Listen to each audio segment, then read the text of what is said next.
Let me try to understand this.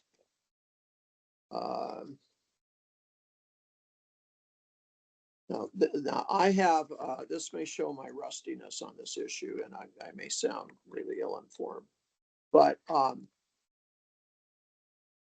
I correct that the TDML refers to, is in relation to the Deschutes River? Correct. And again, the lawyers can help me on this later, and is therefore affected by, I suppose, groundwater's in direct continuity with the Deschutes River. That's right. That's absolutely right. And surface water runoff to the surface water. Yeah, that's correct. So there's no separate TDML for some water body or stream other than the Deschutes that is relevant to the airport. Is that correct? As far as I'm aware, that's correct. And when you referred to the Western Washington Stormwater Manual, do you know who adopted that? If you don't know, that's okay. I don't, but my understanding is, generally speaking, that's what everybody adopts that. And I could be wrong on that, but I wasn't actually reviewing any particular BMPs because they're we're not reviewing a stormwater management plan or a stormwater pollution prevention plan. So Go ahead. So when I was referencing it, it was really just to what is the best practice right now. And Dr. Roseen, just so I'm clear and the record's clear, when you refer to BMP, so you're referring to best management practices? Yes, please. Yeah, thank you. Sorry, so many acronyms. No. Let me see if I have any other questions.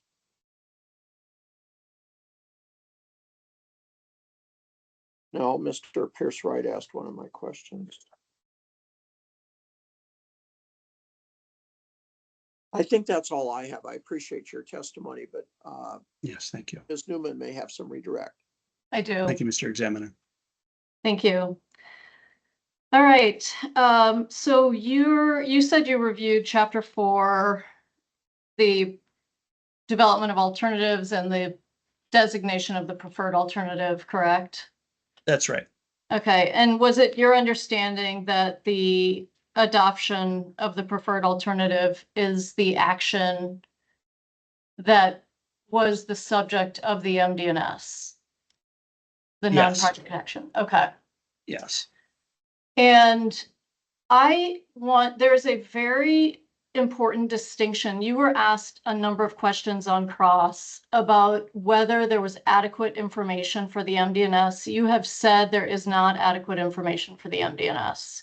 And I want to make sure that we understand what your testimony and opinion is in the context of a very important distinction for this case. There are two different things happening here. One is a question of whether the information in the airport master plan update describing the preferred alternative, what is being proposed, provides us, is it defined to a degree necessary to be able to determine the stormwater impacts? That's one concept. Do we have enough information about the project to actually conduct a stormwater impact analysis? That's different from whether the responsible official who issued the MD&S actually collected enough information to assess the stormwater impacts adequately. Do you understand that distinction? I do, yes. Does the preferred alternative description and the information that we have in the master plan update define the project adequately to understand if you wanted to do a stormwater impact analysis? Do you know what you need to know to get that started?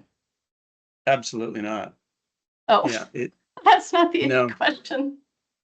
No. Okay, what it does let me ask you this differently, because I'm not sure. sure you're understanding what I'm asking you. Well, I thought I may have understood it the same way he did, actually. Okay, so we have a preferred alternative that tells us that they are adopting a plan for 48 acres of general aviation development, 200 acres of aviation industrial development, 54 acres of commercial air service development. And then we have some details in the chapter 5 and appendix I see. 4.1 that describe what they're proposing. Mhm. And so we know that's what the proposal is. See. They've been arguing that it's Mr. Hearing too Examiner, I'm going to object. This is a leading question if I've ever Well, heard one. it's, And this Well, I is just want to, direct. I just don't think Ms. Newman, I think we're being vague about what we mean about well, just information. wait, Ms. Newman, just wait a minute. It is, I was gonna, I thought you were gonna object that it's a compound question. It is that too as well. Yeah. I will object on those grounds as well. I've asked my share of these, so I'm not critical of you, but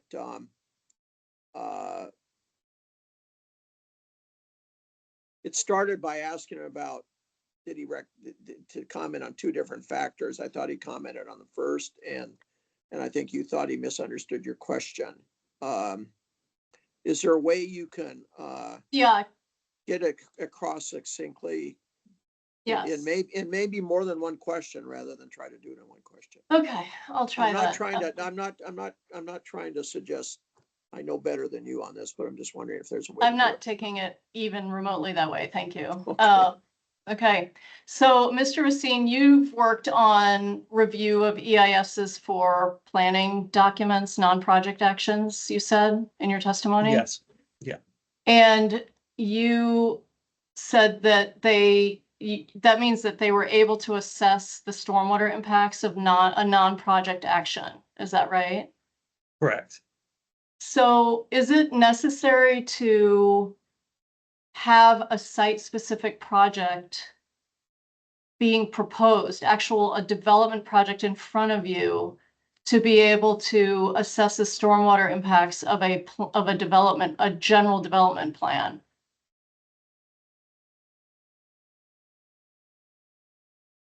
Or let me ask you another way. When you did that assessment of the non-project documents, I mean, an EIS for a non-project plan, how did they assess stormwater impacts for a development plan that was a non-project action?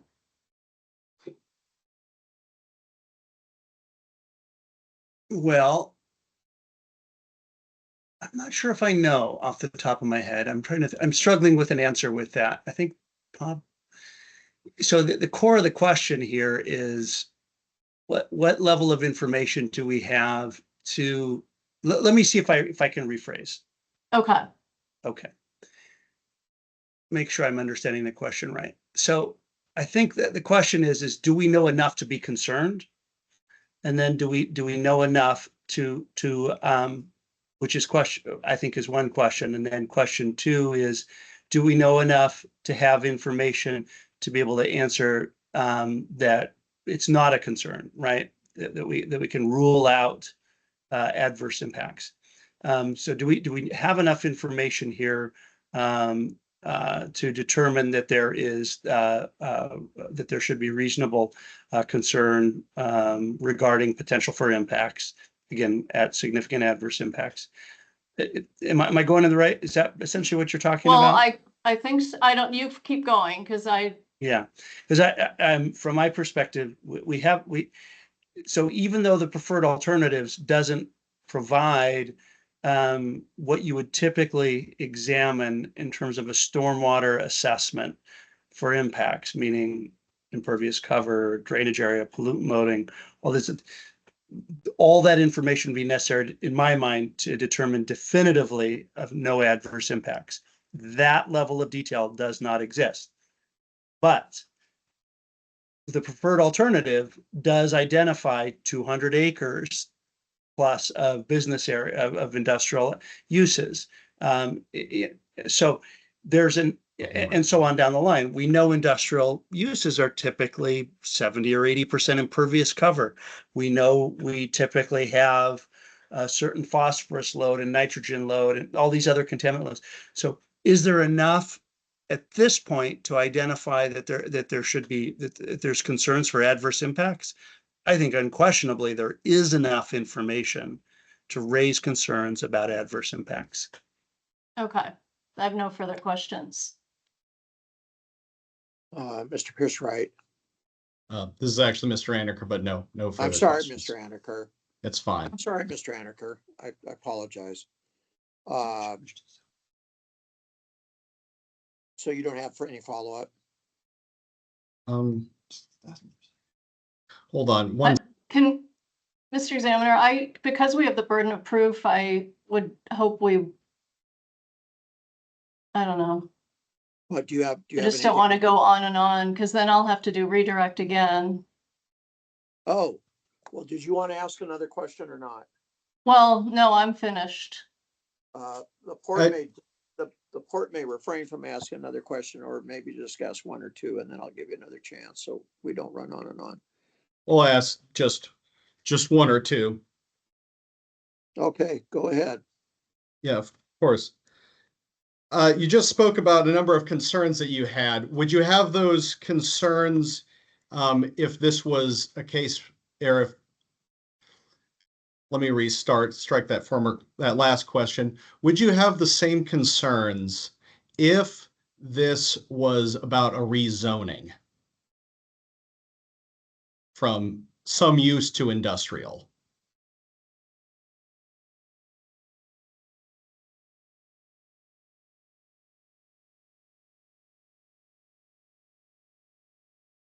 No, If you know. I don't think so. Okay. Simply a rezoning, no, I don't think so. Why would a rezoning not trigger the same concerns? Because you're not committing to actions at that point. It's just a zoning action, but you're not committing to particular. Yeah, you're not committing to particular projects, and at this point, it seems that we are committing. Right? We know we have a refueling facility expansion. We have a deicing facility. We have even a lease that's we have leases that are potentially going out as a result of this. To me, those items indicate that it's beyond a zoning change, right? A lease means that somebody has they know what they're doing on that project. And what portion of the master plan update leads you to the conclusion that there are commitments here? It's my understanding that we have again, like, so section 4, appendix 4.1 discusses the installation of a de-icing facility. Earlier in the day, we heard testimony about expansion of the refueling facility. Right. So that's where I'm going with this. This feels like it feels more than just like a zoning change. Okay. No further questions. Ms. Newman, do you have any follow-up? I don't. Dr. Roseen, I don't have any further questions. I really appreciate your testimony. Thank you for taking the time I assume from a different time zone. So thank you very much. I think your involvement in this matter at this point, at least today, we can release you. Okay. Thank you, Mr. Examiner. Thank you. Thank you. Have a good night, everybody. Thank you. Ms. Newman, you don't have another witness then at this point, right? Right. Okay. Mr. Anaker, Mr. Pierce Wright, assume this is a good time to break, and then tomorrow morning, who do you think you'll start with? We'll start with Chris Paolini tomorrow. So I think I said Paolini, so I'll just pronounce it right the next time. And I appreciate everyone. I know we get tired and the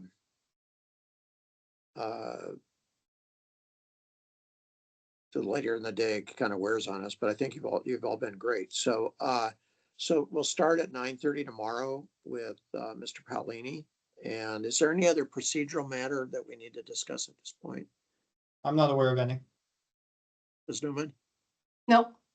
Okay, thank you all. Have a Thank good you, Mr. afternoon. Examiner. Yeah, Thank sorry. you. Oh, thank you. Okay, thank Thank you. you. Bye. Bye. Bye-bye.